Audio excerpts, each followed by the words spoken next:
Section 8.5, the volume of a cone. Again, surprisingly enough, before our next section, you should be able to do calculations involving the volume of a cone. And Charlie is super keen right now. I actually have my cat here as well, but I don't have as many pictures of her to share with you, mostly because she always looks angry, unlike Charlie, who always looks happy. Okay, besides when he's in the swing. Okay, so anyway, looking at this picture, this is a cylinder, this is a cone. The neat thing about the volume of a cone is that if an R and H are the same for a I might have said that wrong, but for a cylinder and for a cone, if you have the same radius and the same height, the volume is almost exactly the same, except the volume of the cone is exactly 1/3 the volume of the cylinder. So you take this volume and divide it by 3, and that's the volume of the cone. And it's really kind of neat to do, and maybe you could do that in class if you want. Is like if we could find I probably could easily find two shapes, little shapes, one cylinder and one cone with the exact same dimensions, and you could fill them with water or rice or something. You'll see it's exactly 1/3, which is surprising actually. So make sure you have that written down and you remember that relationship. These equations themselves are on here. So here's the volume of a cone. Okay, volume of a cylinder is right here. So they're on your EQAO formula sheet that you will be allowed to bring to your exam. And I just wanted to remind you that if it looks like this or it looks like this, those are the same thing. This means that means 1/3, which means the same as divide by 3.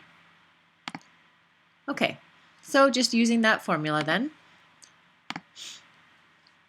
Here we have a little cone, and it has a height of 8, a radius of 3. So we're given those. We want to find V. We want to apply our formula, substitute the numbers in, and find the solution. And I really would love to see you do that yourself in your calculator. And can you get the same number, right? Again, because you can always ask me if you can't. What's going on in your calculator? What are you punching in wrong? And you wouldn't be the first student I've taught who just, something to do with the order of operations in your calculator. Okay. Okay. So this cone has a volume of 75.4. Here it's saying, well, if the cone in the previous question was placed inside a cylinder of the same dimensions, so that would mean the same height and radius, okay, what would the volume of that cylinder be? Well, this goes back to what I was saying at the very beginning, okay? This volume is exactly 3 times that volume.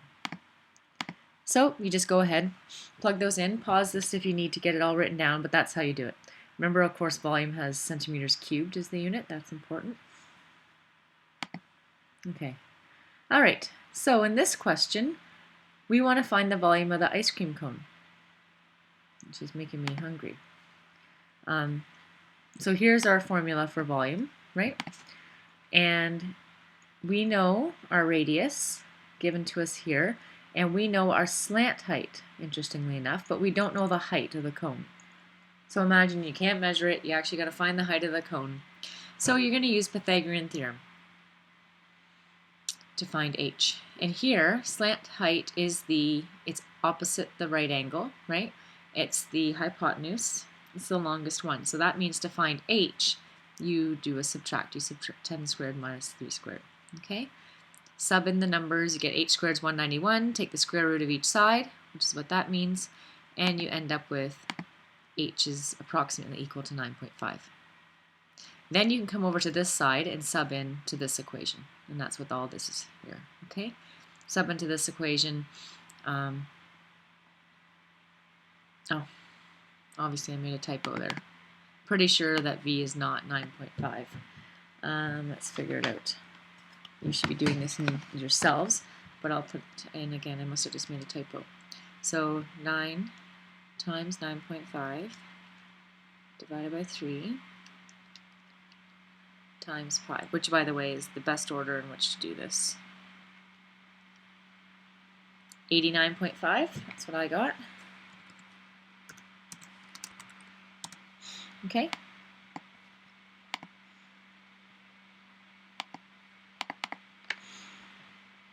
So, yep, 3 squared was 9 times 9.5 divided by 3, and then times that by the pi button. Okay, moving on. Okay, so this time we're looking for radius when we're given volume and we're given height. Okay, so here's what we're given. This is what we want. Here's our formula. Substitute and solve. So we sub in 1,000 and we sub in our h is 12. And pi, of course, we know, but we don't know r squared. So to get rid of the, first of all, you have a fraction. You might remember this when we were doing fractions, solving equations with fractions, is the first thing you have to do is get rid of the 3. So get rid of the fraction. So you multiply both sides by 3. Okay? And that ends up being, because you put times 3 here, those cancel. You end up with 3,000 on this side equals pi r squared times 12. Divide both sides by 12 pi so that you get r squared by itself. And you end up with r squared. I just flipped this at this point just so I have r on the left. Okay, r squared 79.6. Take the square root of each side, and r is approximately 8.9. Okay, again, I really think you should put it in your calculator yourself to see if you get the same number.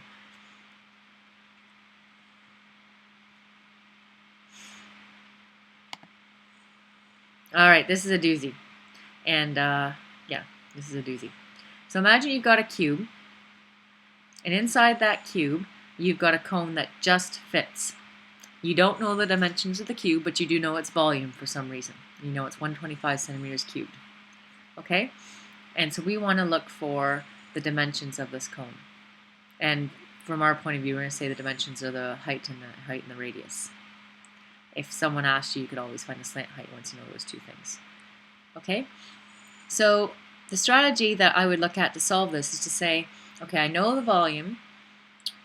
Since those things are all equal to each other in a cube, I could probably rearrange and solve for the dimensions. So if I know the volume and those are all the same, I can figure out the length, width, and height of my cube. Okay? Once I know the height of my cube, that's the same as the height of my cone. Okay, that's sort of what the problem says. And the radius is exactly halfway across, right? So the radius will be half the width of the cone. So, just looking at the cone itself then, in the cube itself, sorry, and I'm saying the volume of the cube is length times width times height. Okay? They all multiply together. Well, because they're all the same thing, instead of writing length and width, I'm just going to say height times height times height, because they're all the same thing. So I can solve, right? So once you have an equation where there's only one thing you don't know, you can solve for it. And so I can sub in my numbers and say 125 equals h cubed. Now here's something different, okay? What that means, and you're going to spend more time in grade 10 or 11 math going through cubed roots, but we're going to go through the basics right here so that if you saw one, this is an easy one actually. But what number multiplied by itself 3 times equals 125? And at the very end of this lesson, I'm going to give a little side note on what cube root means again. Okay, I can show you on your calculator how to do that. I'm going to browse down to here quick. Here's a picture of my calculator. Okay, my calculator has a button right there. That's a cube root button. So if I wanted to find the cubed root of 125, I'd want to find out what h is. I'd just write in 125, second function or shift here, and this button, and that would give me the answer. Okay, and so every calculator has a way of doing it. You can try to figure out yours now, or wait till we get to class, and I'll help you figure it out for your calculator. Okay, but so trust me on that. The answer ends up being 5, and what that means is the reason why it's 5 is that what a cubed root means. 5 times 5 times 5 is 125. Okay, and that makes sense. It's like the length times the width times the height is 125, right? They're all the same thing. So if you have an equation that looks like this, and you want to solve for the number that's by itself here, the h or the letter or whatever, the calculator step is one way. Or if it's a number, like I know this one's fairly easy because it's a straightforward one. I'm going to show you some more straightforward ones later. But if not, your calculator can figure it out for you. And like I say, we'll do that together tomorrow. You can just, when I come see you, I'll show you on your calculator. Okay? So that makes sense. So that means that the height of my cube is the height of my cone, which is 5 centimeters. So I know that. That was one thing I was looking for in this problem. The other thing I wanted was the radius of my cone. Well, if the width of my cube is 5 centimeters, then the radius is half of that, so 2.5. Okay, just a little thing, just a quick side note on the cube roots. Oopsie, my picture covered it all.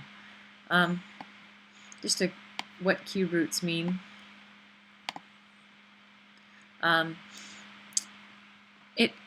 Cube is like our way of saying 3, and it works because this is a cube, this question, right?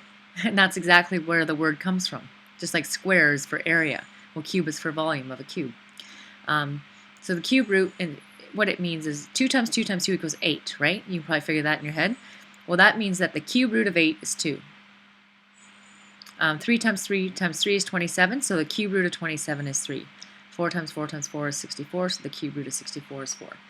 So if you see or hear or read the term cube roots, that's what it means. Unlike square roots, so the square root of 4 is 2. The square root of 16 is 4. The square root of 25 is 5. Like that stuff I think you pretty much know.